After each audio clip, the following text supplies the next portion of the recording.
Hi, I'm Caitlin. Hi, I'm Rebecca. We're not from Memphis, but we love it. Welcome to Memphis Type History, the podcast. Hi, Caitlin. Hi. It's been a while. It sure has. Lots happened. And now we're getting ready to launch this thing, which by now this is probably a big episode, 15 or something? Yeah, it's been launched for like months and months, and people are like, what? Why are you talking about launching? But in fact, in real life, in real time right now, we are getting ready to launch this thing, finally. Yeah. I've been working on it for a long time. It's going to be kind of weird once it's like actually out there. Yeah, we'll see. I take it one day at a time. I can't visualize the future. Well, how about, would you like to visualize the past? Yes. Let's go back into the past, Caitlin. Let's go back into the past. And let's do a Memphis Type History podcast episode. All right. That's what this is, everybody, if you're just tuning in. This is Memphis Type History, the podcast. And we like to just get right into it. And so... Yeah, we don't even introduce Rebecca. Who we are. Oh, no, we don't. You're right. Well, I'm Caitlin. And I'm Rebecca. Right. There's a special treat for y'all today. Yeah. An actual introduction. Yeah, we just dive right in. But I like that. I'm like, I listen to podcasts, I'm just ready. Let's do it. Start talking. So today I'm going to tell you about riverboats. All right. I like riverboats. Yes. Steamboats, riverboats, paddle wheels, whatever you want to call them. They're really important in Mississippi River and Memphis. And one of the reasons that I want to talk about riverboats and why I like them so much is because of a man named John Hartford. Hartford. Okay. Who's John? John is the singer of this song. Or CDs make them all sleep.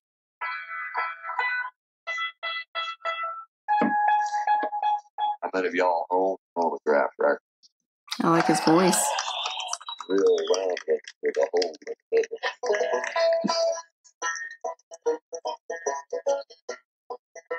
I submit this song to you as a public service.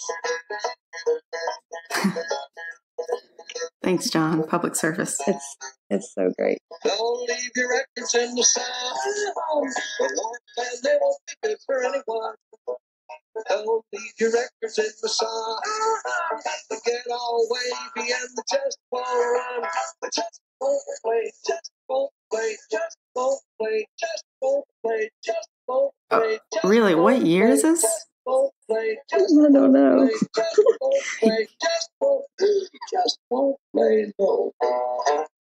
Okay.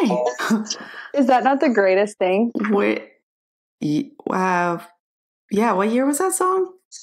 This recording, which for anyone listening, I played Rebecca about a minute of a John Hartford song called Don't Leave Your Records in the Sun, which will be in the show notes, especially because I'm not sure if you actually can hear any of that for like legal reasons.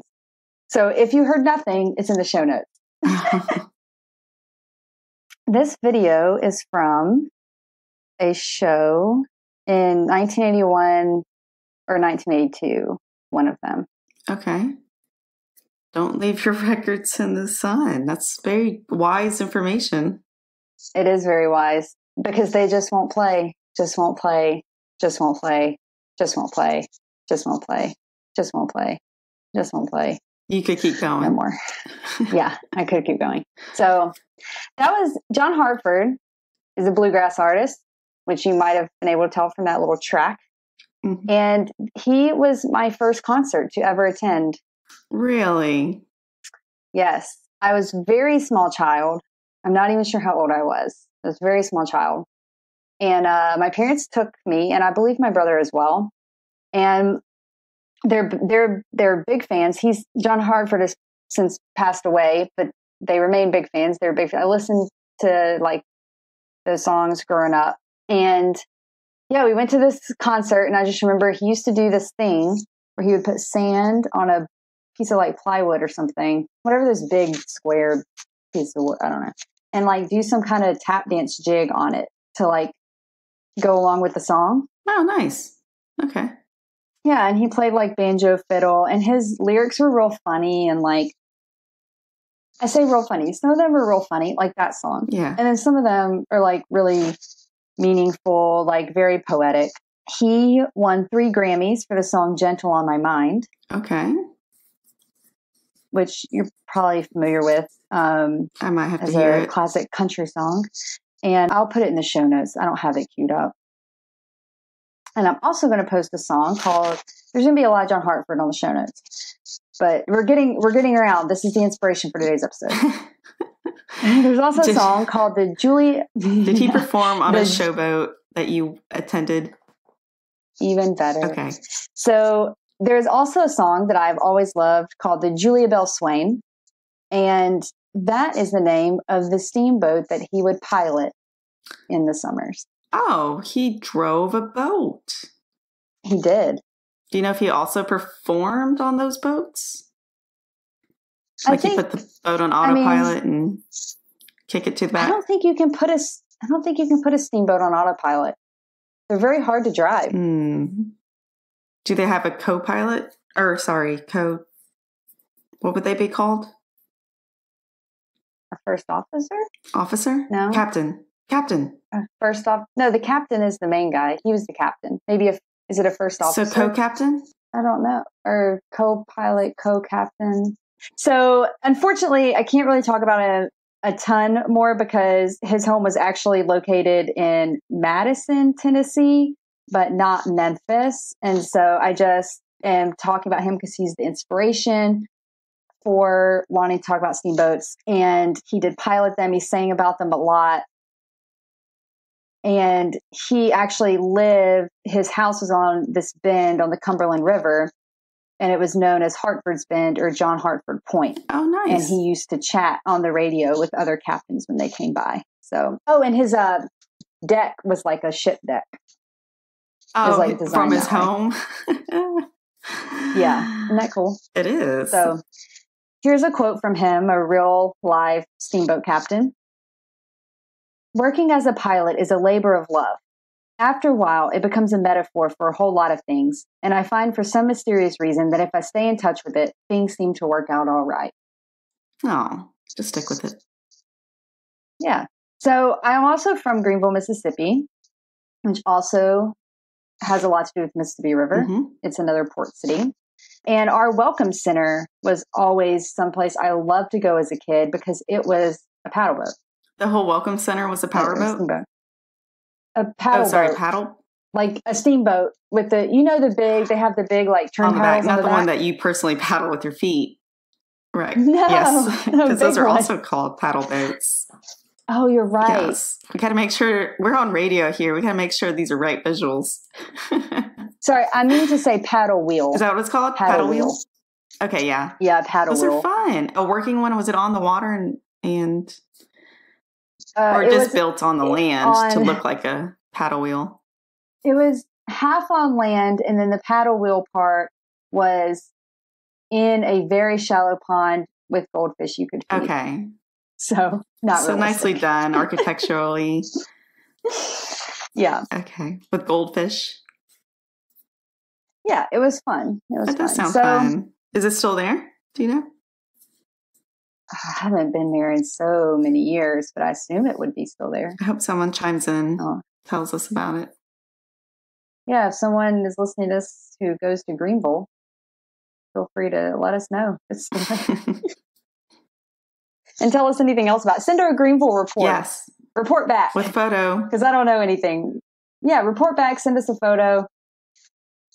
Yeah, that'd be cool. All right. So here's a brief history of riverboats on the mighty Mississippi. Steamboats really played a major role in the 19th century development of the river and its tributaries.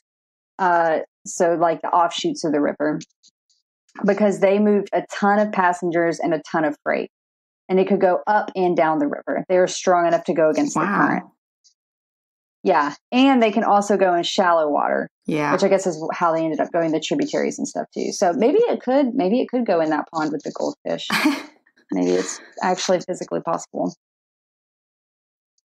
So because of that, I mean, they really like, as soon as that technology came about, the river transportation exploded. The Orleans, which I assume that's how you say it because it's for New Orleans, the Orleans, but it's the Orleans, that boat, whatever, yeah, was the first Mississippi steamboat built in 1811. Wow, these are old. And yeah, it launched from Pittsburgh. And from what I can tell, it worked okay, but there were some design flaws. And so they kind of went back to the drawing board a little bit. And I just really I'm not going to go into like all the nitty gritty about what the next ones were like, because there's like all these small differences I don't really understand, but I do like the names of them. So I'm going to tell you the names. The Comet. Because it went fast? I guess. I mean, not to us now, I suppose, but back then. The Vesuvius. Vesuvius. I guess like was that one German? No, I think it's like that volcano, Mount Vesuvius. Yeah. So that one was pretty explosive. Okay. Yeah. The Enterprise. Because it is Star Trek related. Yes. And in fact, the Enterprise was the only one to boldly go where no man had gone before. But, Star Trek came after this, so I think Star Trek was really influenced by the steamboat now. Surely. The last one's boring, called the Washington, named after the president. Sure. They were made of wood and also fueled by wood at first. Oh, nice. Which sounds troubling to me. But to be in a boat that's fueled by the same materials that it's built of. But then they switched to coal. Yeah. Okay. So in 1810, there were 20 boats on the river. By the 1830s, there were over 1,200. What? Yeah. And each boat lasted about 5 years on average because they were made of wood. So they would get breached or there'd be like poor maintenance on them, so they'd fall into disrepair. They'd catch on fire or just the general wear and tear would get them. And then there was also the common problem of boiler explosions. Wow. Yeah. The common problem. Yeah. A lot of people died in them too. Like they were just, yeah. But it didn't matter. Like this was a big transportation for freights and people. Did it anyway. So to go up the Mississippi River to Ohio took 3 weeks. And it did get better though, because they started to get better pilots. The engines and boilers became more powerful. They kind of went in the river and took out a lot of obstacles. I guess like maybe like fallen trees and crashed boats. I don't know. That makes sense. And then people started to learn the river better. So like captains who'd been going back and forth a lot kind of learned where their sand beds were, stuff like that. And so all of that, like learning about being better boatmen reduced that trip down to 4 days from 3 weeks. What? Isn't that crazy? What is the time span between that? We know it started in the early 1800s.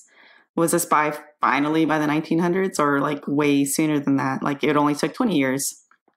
I don't think it took very long because really they stopped using them in the early 20th century. Okay. Or like they got phased out. They didn't really stop. Mm-hmm. But so I think it's probably maybe the 1850s to 60s. Okay. They got which is when like they got that, right? Their larger sum when they boomed to like the 1200s. Yeah. Or maybe it might have been late 1800s because we have the Civil War in there and there may not have actually been much improvement going on at that point. I'm not sure. Yeah. So it might have been late 1800s. But I don't know the date exactly, unfortunately, but at some point they get to 4 days. Yeah.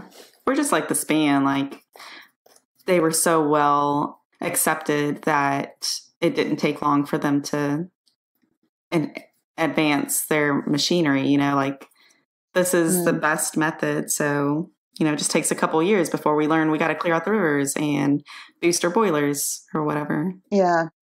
Because really like railroad, like the trains came into the picture later. So like this was the main way to move a lot of people and move a lot of stuff. So this is what their big focus was on. Yeah. All right. So Memphis was a major port, mostly as a slave port. That's kind of more what it was known for. A lot of cotton and everything else and hardwood came through, but it was kind of like one of the main slave ports, which is sad, of course. Mm-hmm. But that's why that big Civil War battle kind of went down there. You've seen the pictures of like people watching that battle on the river? I've heard about it. From the Bluffs downtown? Know that I've seen pictures of it though. Yeah, there's like some picture of like a painting or like one of those lithographs or something that I've seen. Obviously not a real picture, but like like one of those. A sketch or something. Yeah. And it's all these people watching. And that is the first Battle of Memphis, which was on June 6th, 1862. And that was on the river and people were watching from the bluffs. Wow. And so they were fighting over the port in Memphis. And that is when the rebels lost. And so the Confederate naval presence on the river was pretty much done with after that battle. Oh. And so I found an interesting fact as well that this was the last time that civilians without military experience commanded ships during combat. Oh. So I guess people were just jumping in on those steamboats. Yeah, sounds like it. I'm sure there's someone who knows a lot more about this battle that can tell us some. We could probably do a whole episode on it, I'm sure. Huh. And another steamboat related fact from Memphis is Tomley Park, which is on the riverfront, is named after an African-American river worker who could not swim, but still single-handedly rescued 32 people who were drowning from the M.E. Norman in 1925. Really? I mean, Norman, I assume, is the name of one of the steamboats? That is the steamboat, yes. Okay. Yeah. Couldn't swim, 32 people. I've seen that. I mean, I've read that on the statue before, the monument or whatever. Steamboat life could get exciting sometimes. It wasn't just all haul and cargo. There's a lot of gambling. Oh, gambling. A lot of gambling, yeah. Which continues to this day with the many docked casinos along the Mississippi River in the style of a steamboat. I've seen one in St. Louis. Looks very showy. And Greenville has some. Yeah. They would race each other. The steamboats? Yeah. That sounds funny. I don't know why. I bet it's a really slow race to watch. I think it was like days. Like how many days did it take this boat versus that makes boat more to sense. Get somewhere? So I guess it's really more of a test of like. Definitely no Tokyo Drift style happening on the river. No. Not possible. It was like probably a test of like, is your boat built well? And then also like your navigation skills. Yes. Lots of races. And there were lots of stats and I decided to leave them out because we don't know one boat from another. So I don't care which one won which race. But they did. Either, so I left it out. No, they cared deeply. Yeah, they did. They got to keep something getting them motivated staying on that river for so long. I know, right? And another thing that I hadn't really thought about until I was researching this. So the pilots had to learn from experience. Because before this, like people were not. You mean the captains? I think they're the same. I think you can say either one. Okay, go ahead. So like they were also sort of like explorers. Yeah. Which I hadn't really thought about, but they were really like before them, the only boats that were on the river were like, I guess, whatever, like Hernando de Soto came on, which is totally different than a steamboat and totally different purpose. So they didn't have like maps and, you know, this sandbar is here and this is a like really heavy current or whatever. Yeah. They were learning it as they went. So the more experienced ones knew more about the river. Right. So they had to memorize stuff like snags, rocks, sandbars, landmarks, how deep the water was at different points, how strong the current was in different areas. And all that even would change. So you also had to like have a good gut feel of like how the boat felt. Yes. And like you would have to really just learn your color boat. of the water. Yeah. And like all that stuff, like, what does this kind of ripple mean? What does this kind of swirl in the water mean? What does this color mean? Because even if you knew all the sandbars and stuff, like that would change or like the current would push you. it's crazy to me. I hadn't really thought about it. Yeah. And this river, the Mississippi River, is massive. Like we have to remember, this is a wide and powerful river. So I'm sure it can feel intimidating at times, or like you definitely need to know what you're riding on just as much as the ocean, I'm sure. Well, at least you can get to land with the river. Never mind. Yeah, but I think it might even be but the current, man. Like you have shallows and current and stuff in the ocean. I mean, you could get lost on the ocean, but it's all deep pretty much, right? Yeah. Unless you hit an iceberg. That's true. You could always hit an iceberg. Could always hit an iceberg, no matter where you are. No matter what kind of boat you have. No matter what. Even if it is too big to sink, it can sink. Yep. So the last kind of like fun fact about steamboat life is I found this website that was really informative and really fun to read called captainjohn.org.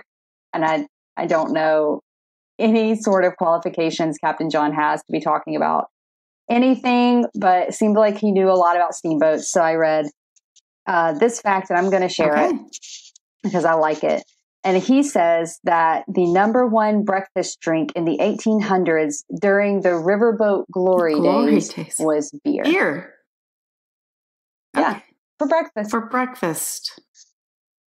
Yum. All right. All right. Maybe because they'd just been in the boat for a long time. They needed that drink. Yeah. Not my boat drink of choice, but hey, it's the 1800s. Yeah, and it was during the boat glory days. During the glory days. So speaking of glory days, let's talk about the end of it. Yes. Oh, no. The end of the it all. sad end. Okay. Yeah, it is sad. I like steamboats. So I kind of alluded to this, but trains happened. Yeah, which trains are awesome. Trains are awesome, and people started riding them more. So steamboats were continued to be used for commerce. So like, taking stuff up and down the river well into the early 20th century, but people really kind of stopped riding them. They rode trains instead. Yeah. Now, the trains, I wonder if those didn't have as much problems as the steamboats did when the steamboat started. Like the boiler didn't blow up. And maybe we need to do a trains episode and see we can compare. I kind of feel like we do. Oh my goodness! It is Memphis podcast. We have to do all the transportation about hubs. Every form of transportation. We mentioned FedEx on here. Yeah, we have planes, trains, automobiles, and river. The river? No, boat. It's runway, river, roads, and rail. Those are the 4 runways. Runway, river, roads, and rail. It's also, I think, the Memphis tongue twister. Yeah. Runway, river, roads, and rail. Runway, river, roads. I think that sounded beautiful. All right. Well, this is our river episode. Stay tuned for runway, rail, and road. Yes. We did a road episode. Roads. We're done with that one. Yeah, we got some roads. We did a road. Yeah. So unless we want to talk about the first automobile in Memphis. Oh, yeah. Do you know about it? I can make something up right now if you like, but I don't. No. I want it to be a real episode if we can figure out about the first automobile. I want a real story. I can tell you, okay. This is a real history podcast. Yeah. What's wrong with you? Real imaginative at moments. That's true. Some of this stuff might not really be facts. We think it is, but Yeah. You never know. History's tricky. Yeah. We do our best to get our info from reliable sources, though. Not CNN. But sometimes we get on CaptainJack.org. And I'm sorry, Captain John. Captain Jack is someone else. Yeah. And sometimes we get facts from there. Yes. Oh, all right. So the real thing that killed the steamboat, though, was the Great Depression. Oh. Yeah. So everyone save up your money. Shipbuilding. Yeah. But actually, it's kind of funny because like there was a growth of shipbuilding on the river because of the war. Okay. You had the Great Depression and the war, and that gave rise to diesel tugboats. So like the Great Depression, I guess, like kind of made it people weren't really shipping stuff, and then the war brought ships back and shipbuilding back. But because you hear of war helping bring income too. Yeah. Yeah. And so because we're in a war and coming out of the Depression, I don't know when the Great Depression was officially ended, but these diesel tugboats needed much smaller crews. So that was like cheaper, obviously fewer people to pay. And then wages also increased because of inflation. Mm-hmm. So you definitely need fewer people to pay. And then after the war, they had all these extra tugs and barges, and steamboats were not only uneconomical by the late 1940s, but they also, like, their technology wasn't a good competition because they were just so old compared to these diesel engines. There are very few paddle wheelers today that still run on steam power. They are, as of, I'm going to name these. Some of these might have already been like decommissioned. I did not Google like each one individually to make sure that it's still running. Okay. The Belle of Louisville. Okay. The Natchez, the Minnehaha, the Chautauqua Belle, Chautauqua Belle, Chautauqua Belle. Okay. It'll be in the show notes. I'll try to remember to put it in there. The Julia Bell Swain, which I've already mentioned. Yeah. And the American Queen. Which is located in our city. It is. We're coming full circle. We're coming around to Memphis. Yeah. So these boats are still running, but there are no more like overnight trips except with the permission of Congress as of 2008. Mm. But there are some boats, I think, where you can do overnight trips, or like Congress has said you could if the boat owners like started it. Yeah. So do you want to know a little bit about modern Memphis riverboats and the situation there? Yeah. I have a couple fun little things. So we're going to kind of just like jump over the American Queen a little bit. We know it's there or whatever, but I'm not going to really talk about that because this is a little more interesting. Okay. I found some old website material from Jimmy Ogle, who we love. Yeah. So most all of this is from him and from the like Memphis Queen websites. Okay. It's a combination. So, there are my citations. Around the 1950s, all the local activity around steamboats moved to President's Island. Where's that? It's like there at it's in Memphis. Okay. I've missed that. President's Island is the peninsula in southwest Memphis. Oh. And it's that big industrial park, and it's the main port now. Oh, yes. I know. Yes. Kind of closer towards the Metal Museum. Right? Or no? Like that area? Yeah, I think that's it down there. Let me look on the... Yeah, okay, so it's at exit 11. I guess this is 55. You can go on Macklemore or you can go to President's Island. Okay. Macklemore. That's where all the steamboat stuff went. So the port moved there. Okay. And it's still active. In 1955, Captain Ed Langford started the Memphis Queen line. And those are the boats that have been there forever on the landing there, the cobblestone landing. Yeah. And they're the ones you can get on. Like I've done 3 of those barbecue music dinner cruises before. They're so fun. Nice. And they play like whatever, like soul, funk, whatever type music. You just dance and like eat It's like a basic barbecue buffet, and like you go on the river. I enjoy it. I went in college like 3 times as a summer college counselor, and we would take the high school kids there, and I always had a blast. I really enjoyed it. Yeah, sounds fun. So that Memphis Queen line started in 1955. Tom Meanley was the part-time captain. So there we go. Maybe pilot or captain. I don't know what the difference is. Personal preference.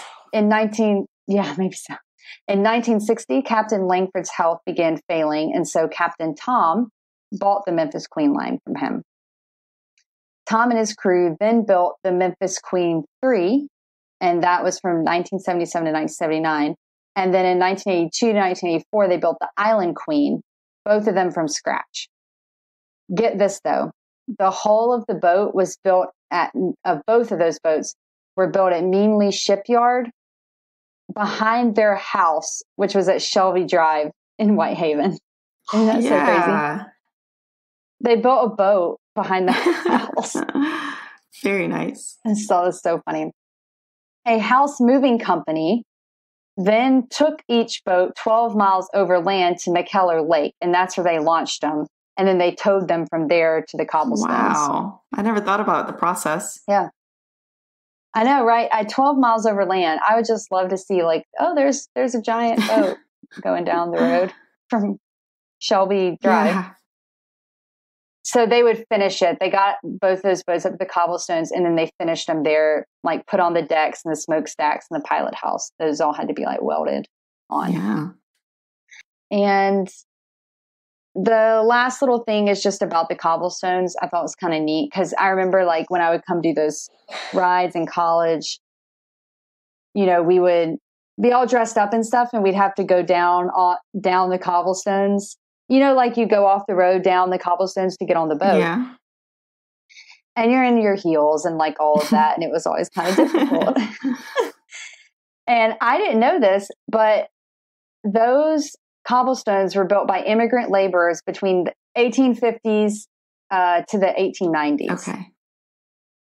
And the reason they've lasted, I mean, they're in terrible shape, but the reason they've lasted this long is because they were built to withstand the pressure of all that like cargo coming in and being carried, like really heavy stuff that was carried by mules. And having those cobblestones is another one of the reasons that Memphis became such an influential port city.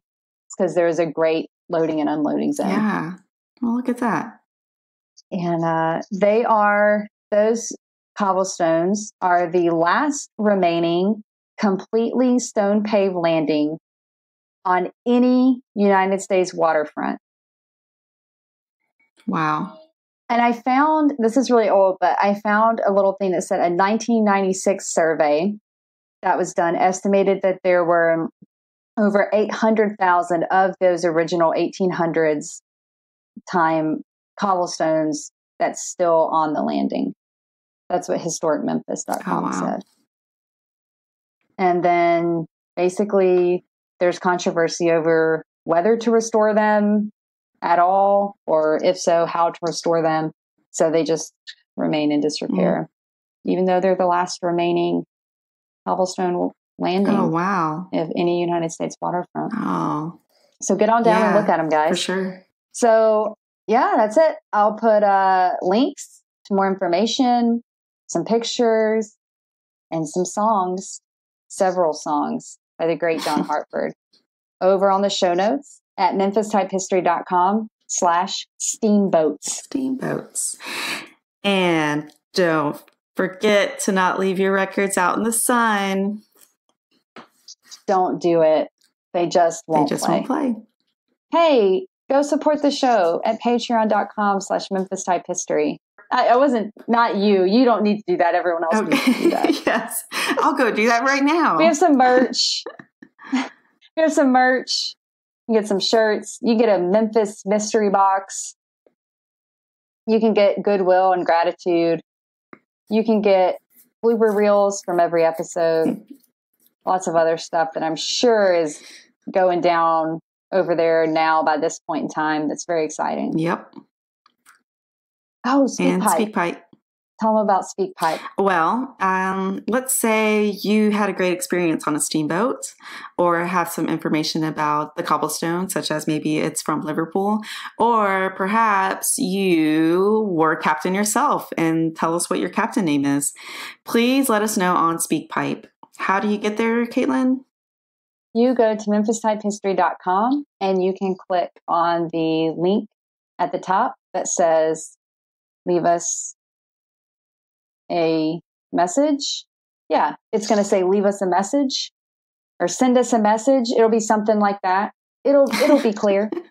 Or you can click on the button if you look on your screen where the website is, about midway down on the right, there is a button that you can click, and it says something like, leave us a voice. It's clear. Just click it. It's red or orange. It's one of those colors. Click it, and it'll pull up a little thing, and you can push record and send that story or correction or brief letter to the editor or any general Memphis memory to us, and we might play it on the show. So be on the lookout. All right. I'm sure that got everyone real excited about all this stuff. Oh, man. All right. Well, this is Memphis Type History, the podcast. You like to type. You've been listening to Memphis Type History, the podcast. It would mean so much to us if you head over to iTunes and give us a rating and review. Be sure to subscribe and never miss an episode. Want to be part of Memphis Type History and get behind-the-scenes content, merch, and more? Support us on Patreon at patreon.com/Memphis Type History. That's Patreon, spelled patreon.com/Memphis Type History. Find more Memphis Type History on our blog at memphistypehistory.com, on Facebook, Instagram, and Pinterest as Memphis Type History, and on Twitter at Memphis Type.